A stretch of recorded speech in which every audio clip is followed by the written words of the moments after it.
Parfois, les plus grandes tragédies se produisent là où on les attend le moins, dans des familles tranquilles, derrière les portes closes de maisons chaleureuses. L'histoire qui va suivre le prouve. Même ceux qui nous côtoient chaque jour peuvent ne pas voir la catastrophe imminente. Car lorsque quelque chose d'important passe inaperçu, cela peut se transformer en une succession de morts. Sussex de l'Ouest, Royaume-Uni.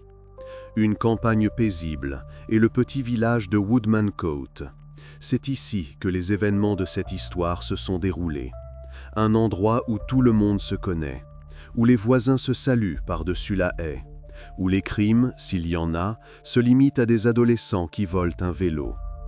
Mais il ne s'agira pas ici d'une fin heureuse, mais d'un massacre sanglant qui est devenu l'un des épisodes les plus sombres du confinement britannique. Kelly Fitzgibbons, 40 ans, était une mère et une épouse attentionnées au grand cœur. Elle rêvait d'emmener ses filles, Ava et Lexi, dans un parc d'attractions, mais la pandémie a forcé les gens à rester chez eux. Il ne restait plus qu'à imaginer ce voyage que toute la famille avait tant envie de faire. Les filles demandaient quand elles iraient. Kelly répondait « bientôt, très bientôt », et elle y croyait. Kelly était connue comme une personne incroyablement positive et bienveillante. Sa carte de donneur d'argent le confirmait. Elle avait donné son sang plus de 25 fois, régulièrement, sans jamais manquer un rendez-vous. Les médecins du centre de transfusion la reconnaissaient déjà et la saluaient les premiers. En 2018, elle était mariée depuis plusieurs années à Robert Needham, un entrepreneur en bâtiment de 42 ans qui dirigeait sa propre affaire. Ensemble, ils avaient fondé une famille qui semblait être un modèle d'amour et d'harmonie, du moins en apparence. Après le lycée, Kelly avait envisagé de poursuivre ses études. À l'époque, elle ne prévoyait pas encore de fonder une famille. Elle préférait étudier, passer du temps avec ses amis, aller à des fêtes et dans des bars entre les cours. La vie était facile, insouciante, sans obligation. Mais avec le temps, elle a eu envie d'autre chose, du confort et de la chaleur d'un foyer, de ce qui reste quand les fêtes sont terminées. Vers l'âge de 26 ans, elle a rencontré Robert. Ils étaient à bien des égards de parfaits opposés. Kelly était sociable, énergique, joyeuse, un peu bruyante. Le genre de personne qui engage facilement la conversation avec des inconnus dans une file d'attente. Robert était calme, timide, un introverti manifeste. Le genre de personne qui préfère rester à l'écart lors des fêtes, un verre à la main, en observant. Il n'était jamais impoli et n'élevait jamais la voix. Au début, les amis de Kelly s'étonnaient de son choix, puis ils s'y sont habitués. Une relation basée sur le respect et la confiance s'est établie entre eux. La famille de Kelly a accueilli Rob avec enthousiasme. Il donnait l'impression d'être un homme respectable, parfait pour le rôle de mari et de père. Il arrivait à l'heure au dîner de famille. Il aidait au nettoyage sans qu'on lui demande. Il demandait en quoi il pouvait être utile. Sa vie tournait autour de sa carrière. Après avoir terminé ses études, il a immédiatement commencé à travailler. Il a choisi le bâtiment, suivant les traces de son père qui, dès son plus jeune âge, lui avait appris à manier les outils. Il lui montrait comment tenir un marteau correctement, comment planter un clou du premier coup. Il n'était pas particulièrement bavard. Il pouvait passer toute une soirée en silence, hochant la tête en réponse aux questions. Il préférait montrer son amour à Kelly par des actes plutôt que par des mots. C'est pourquoi, lorsque le couple a emménagé dans sa propre maison, il s'est lancé dans les rénovations, cherchant à créer un nid douillet où il prévoyait plus tard d'élever des enfants. Il travaillait le soir, le week-end, parfois jusque tard dans la nuit, quand Kelly dormait déjà. Elle se réveillait au son de la perceuse derrière le mur. En août 2015, leur première fille, Ava, est née. L'accouchement a été long, difficile. Robert attendait dans le couloir, les mains serrées. Quand l'infirmière a apporté le bébé, il s'est figé. Il n'a pas tout de suite tendu les bras. comme s'il avait peur de casser quelque chose. À partir de ce moment, la jeune mère s'est entièrement consacrée à l'enfant, mais elle a essayé de ne pas s'éloigner de son mari. Il semblait que le couple avait réussi à préserver le meilleur de ce qui s'était construit au fil des ans. 2 ans plus tard, Kelly est de nouveau tombée enceinte et a donné naissance à leur deuxième fille, Lexi. En 2017, le père de Robert est décédé de problèmes de santé liés à l'âge, paisiblement, chez lui, dans son sommeil. Après cela, la famille grandissante a décidé de déménager à Woodmancote, ce même village du Sussex de l'Ouest où ils ont passé les derniers jours de leur vie. Le choix du lieu n'était pas un hasard. C'est là que les parents de Robert étaient nés et avaient vécu, là qu'il avait passé son enfance et son adolescence. Il se souvenait de chaque virage, de chaque arbre dans la cour. Pour lui, c'était un lieu chargé de sens. Maintenant, sa mère était seule. Le fils et la belle-fille voulaient la soutenir, être à ses côtés, l'aider avec les courses, les réparations, la solitude. Une relation chaleureuse s'est établie entre Kelly et sa belle-mère, qui s'est renforcée après la naissance des petites filles. La femme plus âgée venait tous les jours. Elle apportait des tartes. Elle gardait les filles pendant que Kelly travaillait. La famille a emménagé aussi près que possible de la maison de la mère de Robert, à peine 2 rues plus loin. Le terrain choisi faisait partie des propriétés familiales des Needham, mais la maison nécessitait d'importantes rénovations. Le toit fuyait, les planchers grinçaient, le papier peint se décollait par pans entiers. Robert, étant entrepreneur en bâtiment et comprenant parfaitement l'ampleur des travaux, s'en est chargé lui-même, avec un zèle et un soin particuliers. Il voulait offrir le meilleur à ses proches. Il travaillait sans relâche, oubliant parfois de manger. Seule une petite partie de la maison était restée intacte. 2 chambres, une cuisine et une salle à manger. C'était le minimum nécessaire pour vivre pendant les travaux avec 2 enfants. Le reste n'était que chantier, poussière, odeur de peinture. Au début du confinement, Robert avait presque terminé la rénovation. Le couple vivait désormais pleinement dans une maison spacieuse. Nouvelles fenêtres, murs clairs, odeur de bois frais. Le vendredi 27 mars 2020, Kelly a publié sur les réseaux sociaux une photo d'une promenade en famille. Son mari, ses filles et elle étaient sortis se promener par une journée ensoleillée. Les filles portaient des vestes colorées. Robert était un peu en retrait, les mains dans les poches. Kelly souriait à l'appareil photo. Tout semblait ordinaire. Rien ne laissait présager la catastrophe imminente. Le lendemain, la femme a fait une autre publication. Elle a montré à ses amis dans une conversation de groupe le mur d'escalade que Robert avait construit pour ses filles. Une structure en bois dans le jardin, des prises colorées. Les filles grimpent, rient. Les commentaires sous la publication sont enthousiastes. « Quel homme! Voilà un vrai papa! Vous avez de la chance avec votre mari. » Puis, ce même samedi, elle a eu un appel vidéo avec sa sœur jumelle, Emma. Les femmes ont discuté, partagé leurs inquiétudes sur la vie en isolement pendant le confinement. La conversation était légère et détendue. Emma a demandé comment ça allait.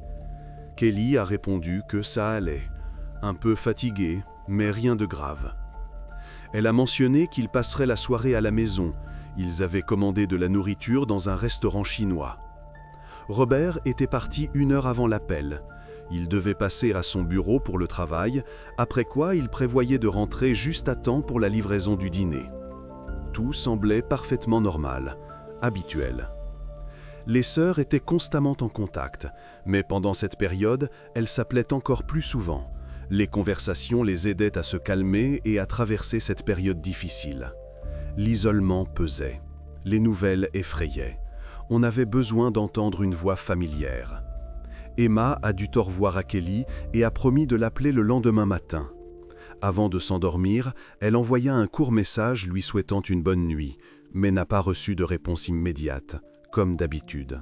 Elle a regardé l'écran, attendu quelques minutes. Elle s'est dit que Kelly était occupée avec les enfants, puis qu'elle s'était simplement endormie, rien d'extraordinaire.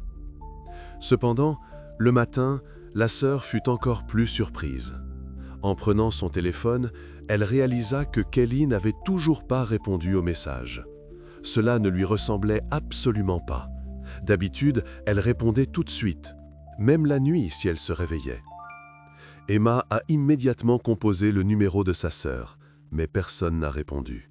Des tonalités, longues, vides. La femme essayait de ne pas paniquer, mais ressentait une anxiété inexplicable. Quelque chose n'allait pas.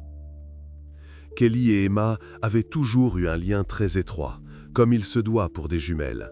Mais il n'était pas possible de se rendre rapidement sur place pour vérifier. Elle vivait trop loin. 200 km, 3 heures de voiture. C'était le petit matin. Alors elle se persuadait que tout le monde dormait et que Kelly la rappellerait plus tard. Le téléphone était posé à côté d'elle. Emma préparait son café, jetant un œil à l'écran. Mais les heures passaient et les appels restaient sans réponse. L'anxiété ne faisait que croître. Elle devenait physique, oppressait sa poitrine. Après-midi, Emma a clairement pris conscience qu'elle avait peur de ne plus jamais entendre ni voir sa sœur vivante. Cette pensée irrationnelle semblait étrange. D'où venait-elle? Pourquoi si intense? Comme la femme vivait à 200 km de Kelly, elle a contacté des parents qui habitaient plus près et leur a demandé de se rendre à la maison de sa sœur pour voir ce qui s'était passé. Malheureusement, personne n'a pu le faire rapidement. L'un était au travail, l'autre sans voiture, un autre encore en quarantaine. Emma a donc décidé de contacter la police et de demander une vérification de bien-être. Elle a composé le numéro avec des doigts tremblants, a expliqué la situation. On l'a rappelé assez vite, mais pour lui annoncer tout autre chose que ce à quoi elle s'attendait. Juste après l'appel d'Emma, plusieurs patrouilleurs ont été envoyés à la maison. 2 équipages, une simple vérification de bien-être, comme indiqué dans le registre. Quand ils sont arrivés et ont frappé, personne n'a ouvert. Les portes étaient verrouillées, les fenêtres fermées, aucun signe évident de problème. Les voitures étaient là, un vélo près du perron, des jouets sur la pelouse. Mais les policiers ont immédiatement remarqué le silence absolu. Cela semblait étrange. Il s'agissait d'un couple avec de jeunes enfants qui sont généralement assez bruyants. De plus, à cette heure, ils auraient dû être dans le jardin. Des filles de cet âge ne restent pas silencieuses. Le silence était inquiétant. Les agents ont décidé de faire le tour de la propriété. Les voitures du couple étaient garées dans l'allée, donc tout le monde devait être à la maison. L'un des patrouilleurs est allé à droite, le second à gauche. En contournant la maison, l'un d'eux a regardé par la fenêtre du salon. À travers le rideau entrouvert, il a vu quelque chose d'alarmant. Les jambes d'une personne allongée sur le sol, pieds nus, immobile. Il avait probablement besoin d'aide, ou peut-être plus.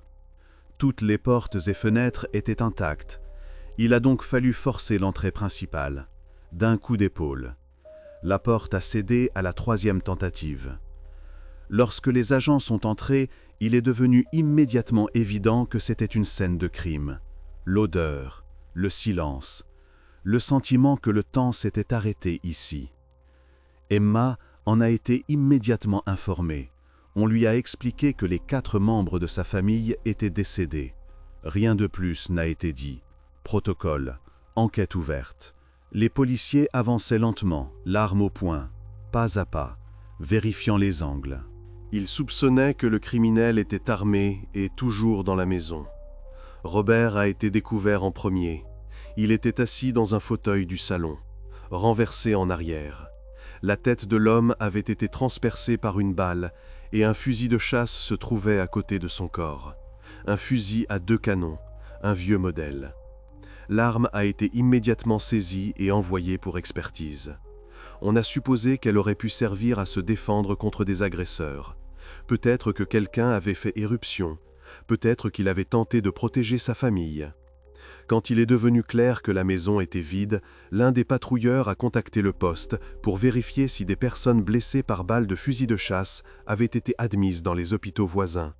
Peut-être que le criminel était blessé, peut-être qu'il avait réussi à atteindre des médecins, mais la vérification a montré que rien de tel ne s'était produit au cours des dernières 24 heures. Dans aucune clinique du comté.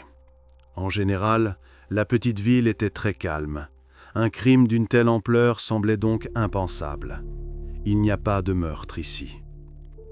En poursuivant la recherche des autres membres de la famille, les patrouilleurs ont trouvé Lexi et Ava dans leur chambre.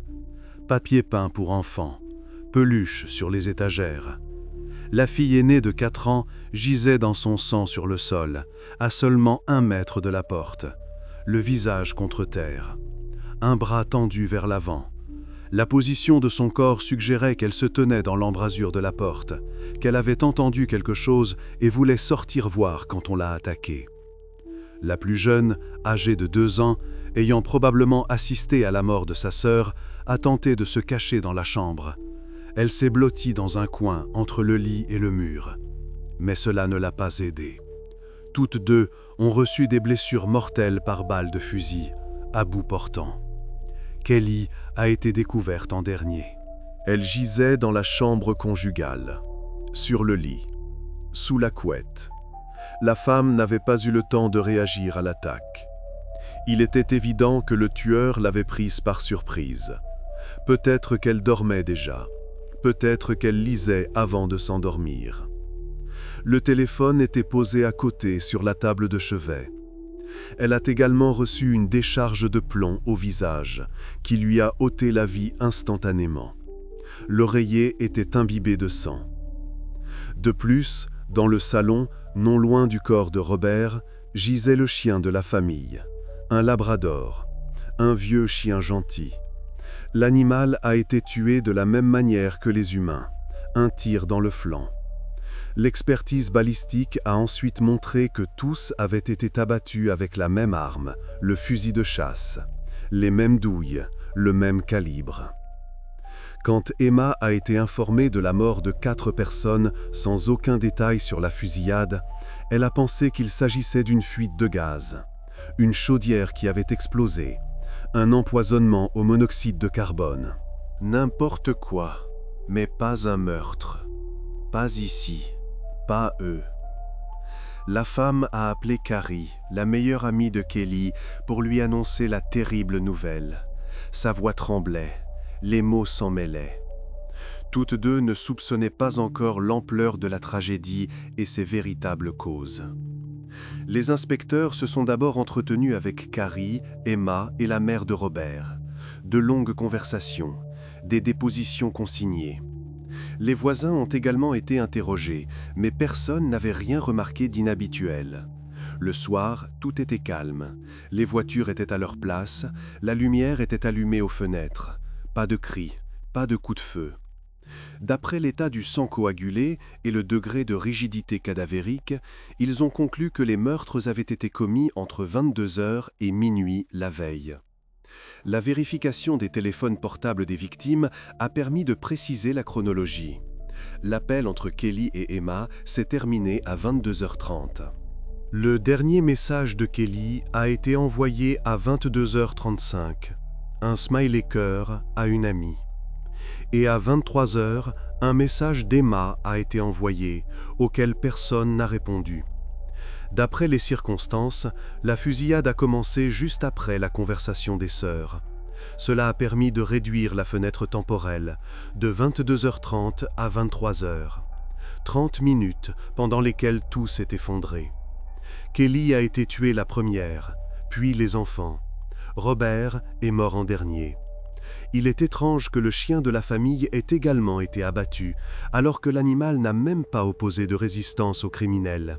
Il n'a pas aboyé, ne s'est pas jeté sur eux, il était simplement couché.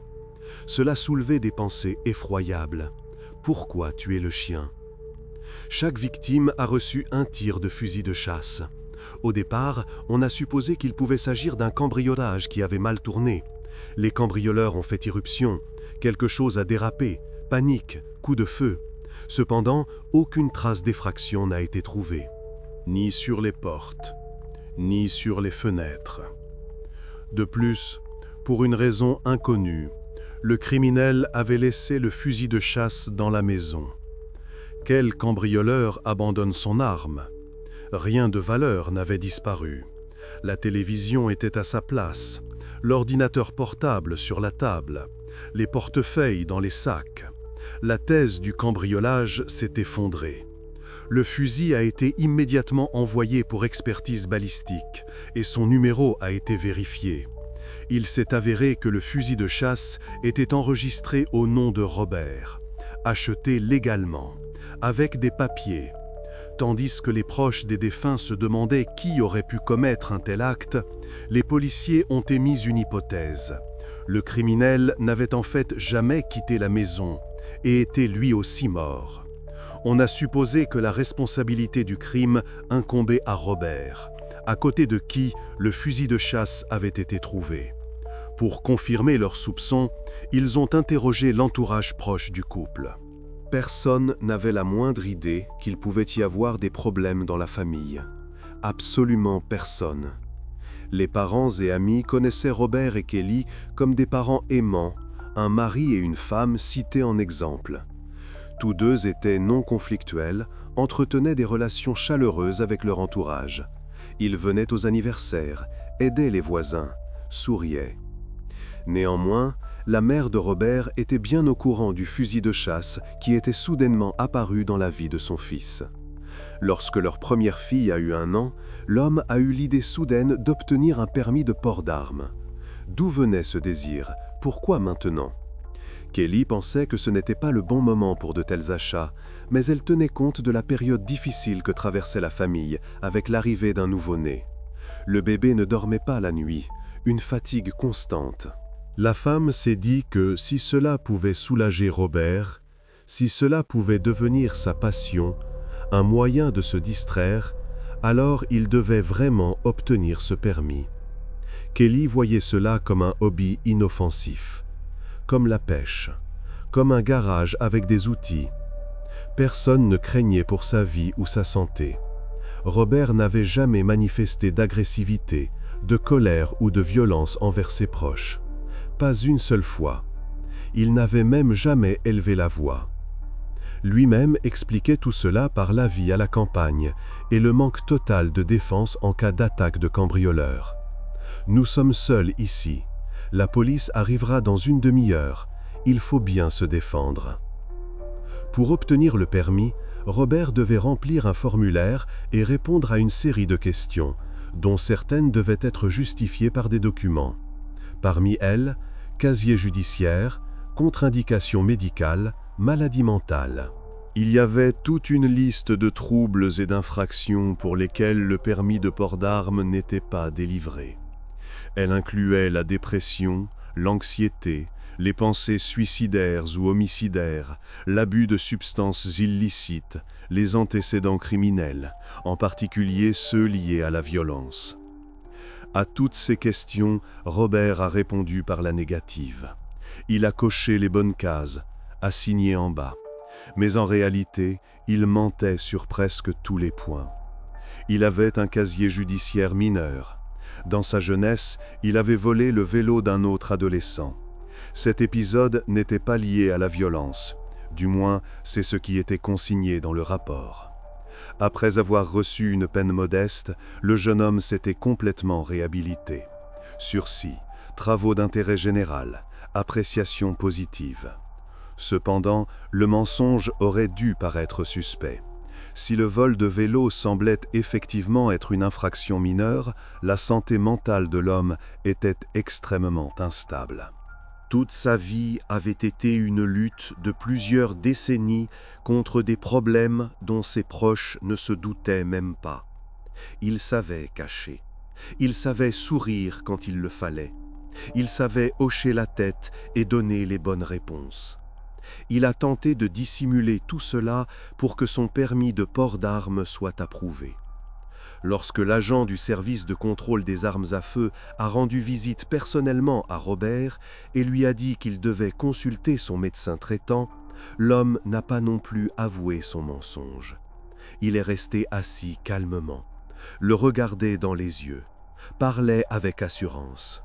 Il a remis le formulaire rempli où il niait tous les problèmes. Tout était clean, tout allait bien. Pourtant, l'agent a pris son travail au sérieux.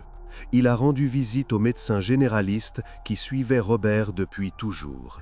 Les notes dans son dossier médical remontaient à l'adolescence. Les pages étaient couvertes d'une écriture fine. Le médecin était parfaitement au courant de ses problèmes de santé mentale et en a parlé.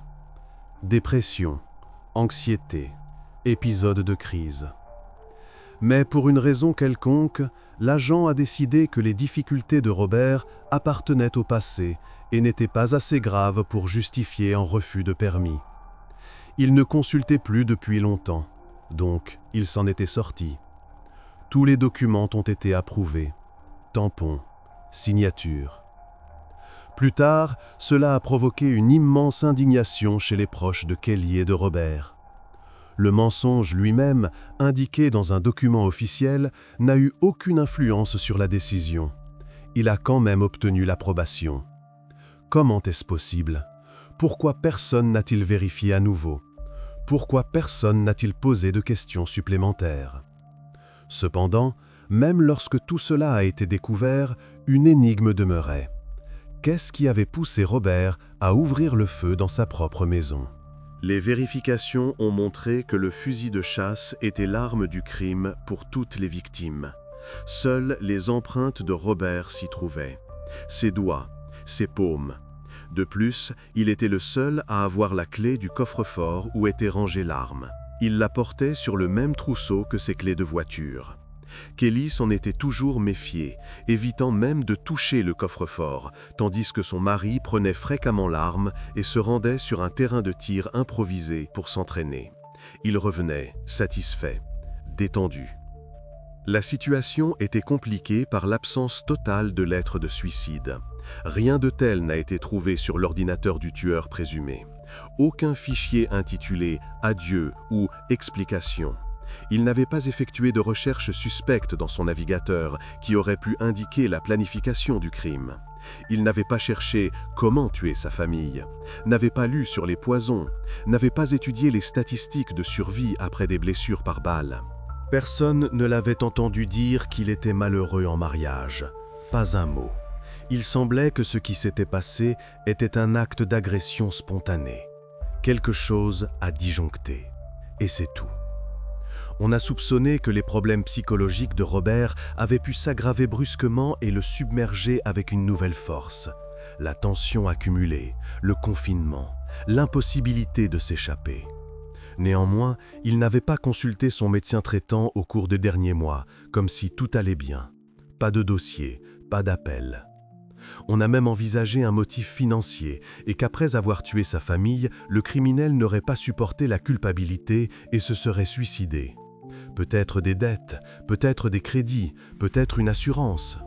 Mais l'enquête a montré qu'il n'aurait pas tiré de grand avantage de la mort de sa femme et de ses enfants. Aucune police d'assurance vie importante n'avait été souscrite à leur nom. Des contrats standards, minimes. Les paiements auraient à peine couvert les funérailles. Avant le dénouement sanglant, personne ne soupçonnait ce contre quoi Robert se battait. C'est pourquoi les gens ne remarquaient pas les conflits et les problèmes dans la famille. Ou peut-être ne voulaient-ils pas les remarquer. Kelly ne se plaignait de rien. À ses amis, elle disait que tout allait bien. À ses parents, de ne pas s'inquiéter. Il semblait qu'elle et les enfants étaient satisfaits. Cependant, le silencieux Robert gardait bien plus de secrets qu'on ne pouvait l'imaginer, couche après couche. Kelly était d'ailleurs opposée à ce qu'on discute de ce qui se passait derrière les portes closes de leur vie de famille. C'est notre affaire, ça ne regarde personne. Il est probable qu'elle-même ignorait beaucoup de choses, ou ne voulait pas savoir. La femme tenait un journal dans lequel elle notait périodiquement ce qui la préoccupait le plus. Un simple cahier à couverture souple, un stylo à billes. Les entrées étaient écrites par intermittence, parfois plusieurs pages en une soirée, parfois des semaines de vide. Elle tirait une immense joie de la maternité, et elle minimisait tous les aspects négatifs, les considérant simplement comme une libération de la tension accumulée par son mari à cause du travail. Il est fatigué, il est stressé, il a juste craqué. Cependant, certaines de ces notes semblaient assez inquiétantes. Même les enquêteurs, qui avaient lu des centaines de dossiers similaires, ont grimacé. Au cours de l'enquête, il est devenu évident que la paternité n'apportait pas à Robert le plaisir escompté. Ava et Lexi aimaient leur père.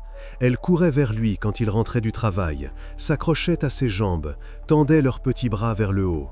Il était toujours attentionné avec elles, les soulevait, les embrassait sur le sommet de la tête.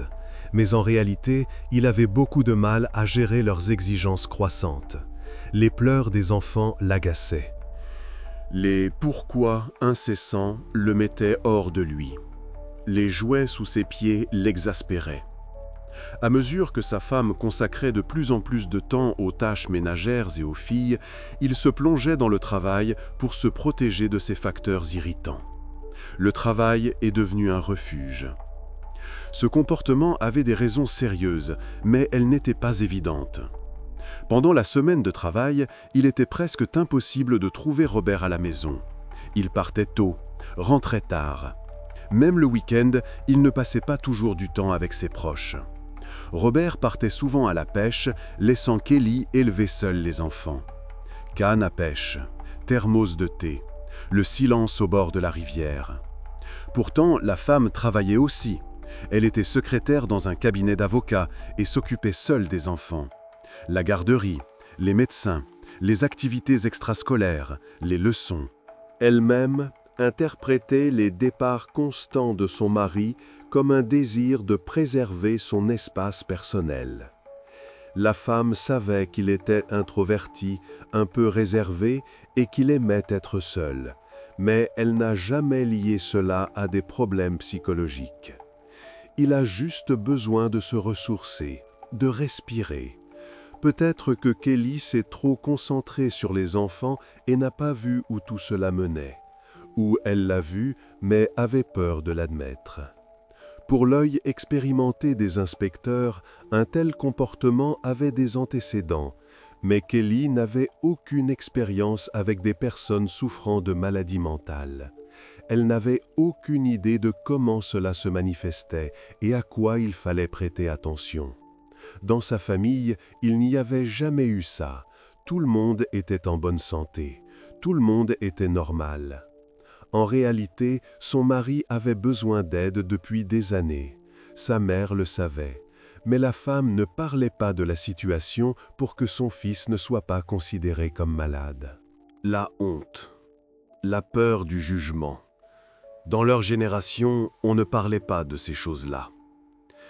Comme elle l'a raconté aux enquêteurs, Robert était instable depuis l'enfance.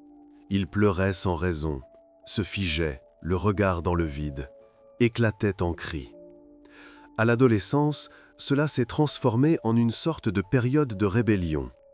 Il est devenu extrêmement renfermé, s'opposant même sans raison apparente. Il refusait d'aller à l'école, était impoli avec les professeurs. Les tentatives pour gérer l'adolescent ont abouti à de l'agression et au vol du vélo. De plus, il avait renversé son propriétaire. Le garçon était tombé, s'était cassé le nez. L'incident a été étouffé grâce aux efforts des parents. Ils se sont excusés, ont payé les soins médicaux. De plus, c'était une première pour le garçon. Il s'en est donc tiré avec une peine symbolique. Après cela, Robert n'a plus jamais eu de problème avec la loi. Au maximum, des amendes pour infraction au code de la route, excès de vitesse. Assurance expirée. Mais il s'est avéré qu'il avait géré sa période de rébellion à sa manière. Il avait trouvé un autre exutoire. Le premier signe de problème sérieux que même Kelly a remarqué et dont elle a parlé à ses proches a été des éruptions cutanées. Tout a commencé par une irritation sur les mains, des taches rouges, des démaisons. Mais la situation semblait s'aggraver rapidement, s'étendre au visage, au cou. Périodiquement, l'état de sa peau s'améliorait, puis se dégradait à nouveau. Le cycle se répétait, Robert a réussi à convaincre sa femme que c'était lié aux matériaux de construction et aux peintures avec lesquelles il travaillait depuis des années. Une allergie, une maladie professionnelle, rien de grave. Le mari l'a assuré que tout allait bien, qu'il utilisait des produits spéciaux et que ses problèmes de peau passeraient bientôt. Il a acheté des pommades, porté des gants, tout cela semblait convaincant. La confiance régnait dans la famille. Et Robert n'avait jamais menti auparavant. Du moins, avant la fusillade, le mensonge n'avait pas été découvert. La dure vérité était que Robert luttait depuis des années non seulement contre un état dépressif et un trouble anxieux, mais aussi contre une dépendance aux drogues, aux amphétamines, à petite dose, régulièrement. Les dommages qu'il a subis à cause de sa consommation périodique de substances ont affecté non seulement son état physique, mais aussi sa santé mentale. La paranoïa grandissait, l'anxiété s'intensifiait, le cercle vicieux se refermait. Lors de l'autopsie, le médecin légiste a confirmé que Robert présentait des signes évidents de lésions graves dues à sa dépendance. Foie hypertrophié, vaisseaux sanguins endommagés, cœur surmené.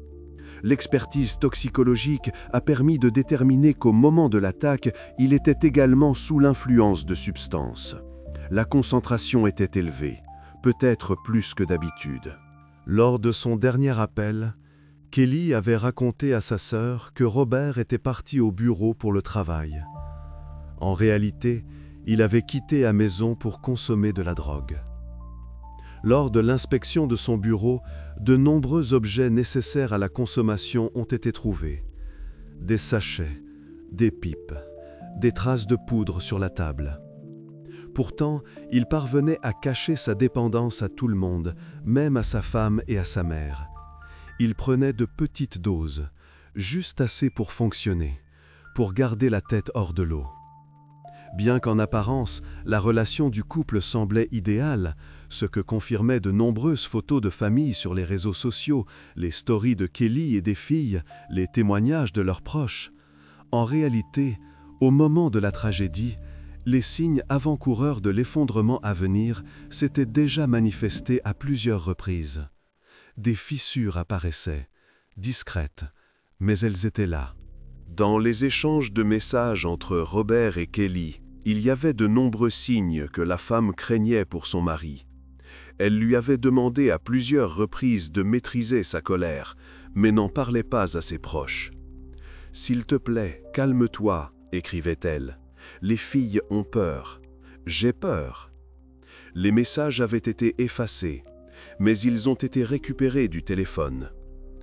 Cela n'a pas pu être établi avec certitude, mais on pensait que la femme pouvait également être victime de violences conjugales. Aucune trace médicale, aucune plainte à la police, mais les signes étaient là. Avant le confinement, Kelly ne passait même pas toujours la nuit à la maison. Parfois, elle allait chez une amie avec les filles, parfois chez sa sœur. Elle faisait un sac, réveillait les enfants au milieu de la nuit, partait discrètement, probablement par crainte que son mari se comporte de manière inappropriée en présence des enfants, ou pire. À toutes les questions de ses proches, elle répondait de manière évasive, n'accusant jamais personne, faisant semblant d'être simplement venue parce que sa famille lui manquait. « J'avais envie de vous voir, disait-elle. Je m'ennuie à la maison. » Elle souriait en le disant. Mais des notes et des angoisses correspondantes ont été retrouvées dans le journal de la femme. Tout y était. 1 mois avant sa mort, Kelly a proposé à son mari de faire une pause dans leur relation, mais un conflit sérieux a éclaté. Des cris, de la vaisselle cassée. Les voisins ont entendu, mais ne sont pas intervenus. Ce n'était pas leurs affaires. Après cet incident, elle a écrit pour la première fois dans son journal qu'elle avait peur de Robert. 3 mots, j'ai peur de lui.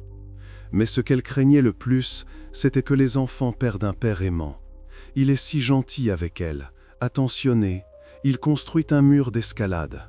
Elle a donc décidé de gérer la situation, considérant tout cela comme une épreuve.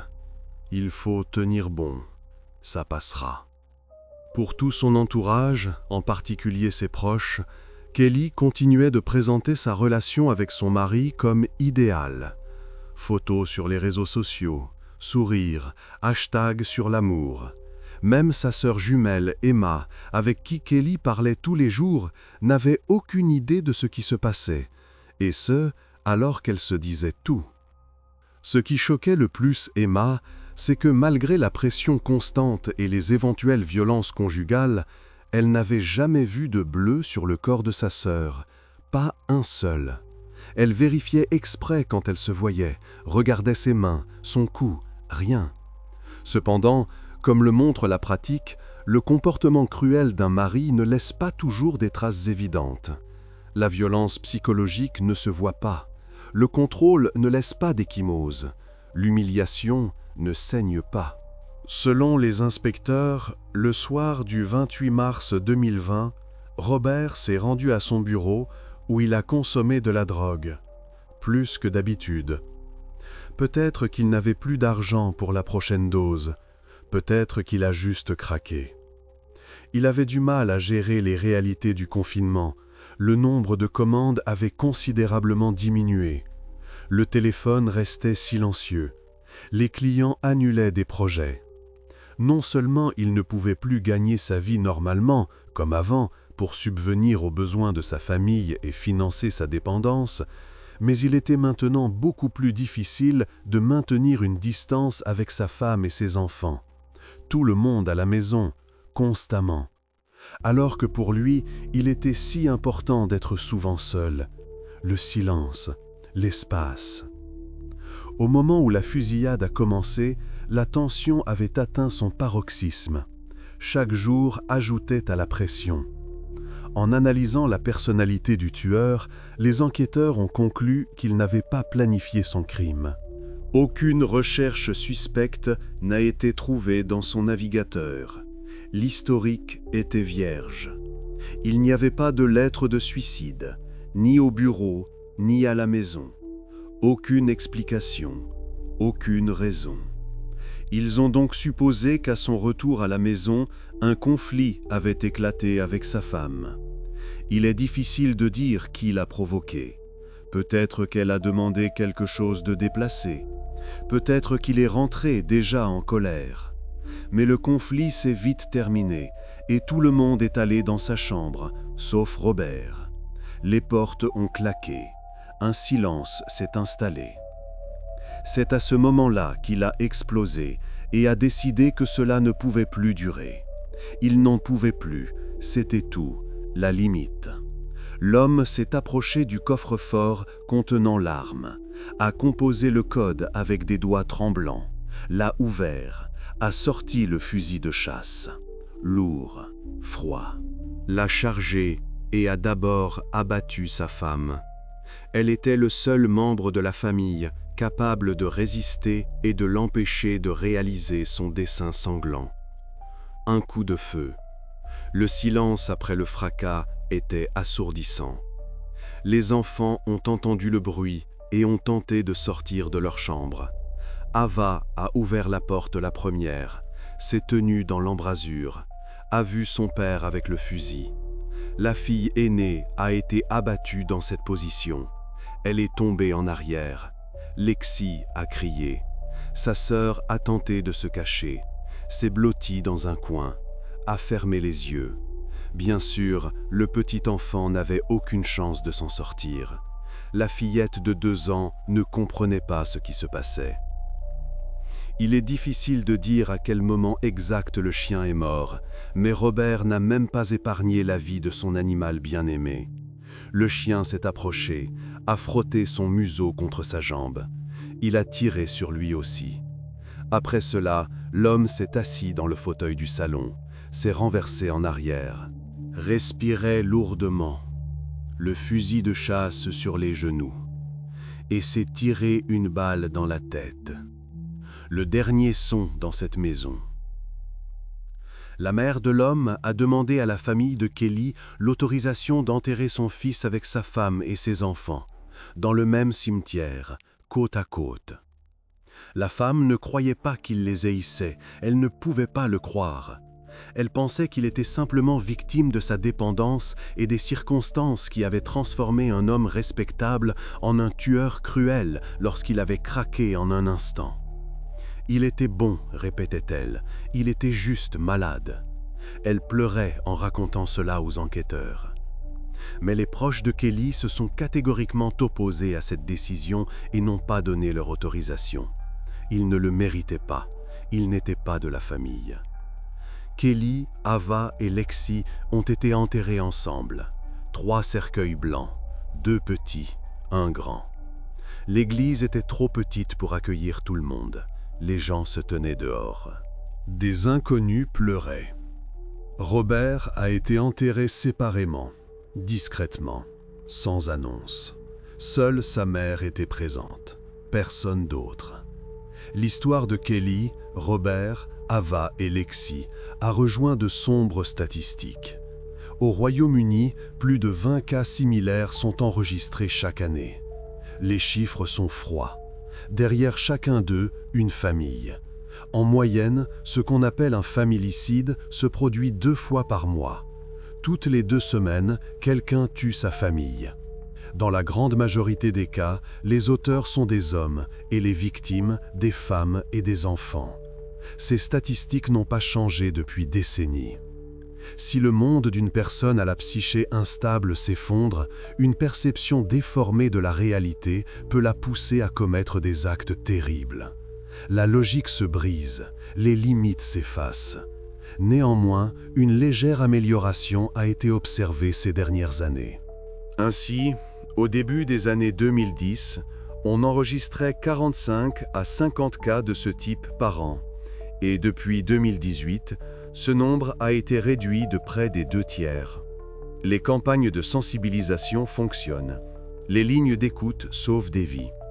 Cependant, cela ne diminue en rien le fait que, dans chaque cas de ce genre, des dizaines de destins sont brisés et interrompus. Les parents de Kelly ne s'en sont jamais remis. Emma se réveille encore au milieu de la nuit pour vérifier son téléphone. Les amis évitent de parler du sujet. Les voisins ont vendu leur maison et sont partis. Le plus triste, c'est que tout cela aurait pu être évité. Il aurait suffi d'être attentif aux détails, de demander de l'aide et d'aider ses proches, de remarquer à temps, de demander directement, de ne pas se détourner. Parfois, une seule conversation change tout. Parfois, il suffit de tendre la main. Pas toujours, mais parfois, c'est suffisant.